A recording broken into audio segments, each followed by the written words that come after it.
for having me. My name is Gerardo Perez. I'm 22 years old and I live in Queens.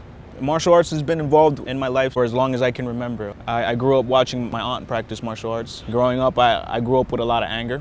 That anger went with me everywhere I went. When I was at a really young age, my mother got into a situation where she was at a wrong place at a wrong time, and it ended up costing her her freedom. She went to prison for a while. At the moment when I discovered that my mom was incarcerated, what happened was my mom's parole officer came to pay me a visit to explain to me what had happened with my mother. And when I came back into the classroom, one of the bullies of the class, he knew what incarcerated meant. I guess he had a family member that had been or was incarcerated, and so he started spreading a rumor in which my mom's a criminal, I'm gonna be a criminal too, and that I love my mom to the fullest. She's the only thing that I got. When they spoke like that, I tried to control my anger, but I already had an anger growing up, so it didn't take much to get me to explode. I didn't know how else to channel my emotions, so I hit somebody, like I said. I hit, and I grew up, and I liked it, and you know, and I'd get into fights, and I love it. I love it. The funny thing is that before I got into martial arts, my method of getting my anger out was poetry, writing raps.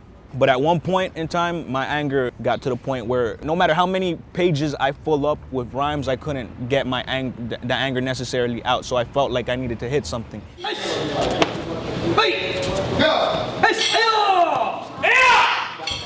Currently, I've been in Shotokan karate for a year and a half now. I started karate when I was 5 years old, but I didn't take it seriously. So my sensei told my mom to not bring me back until I was older and a little bit wiser. Can you please state your name?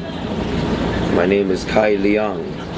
How was I as a kid, and how does it differ to the way that I am now? When you were a child, you were very hyper. You can't stay still. So you weren't old enough to study karate yet.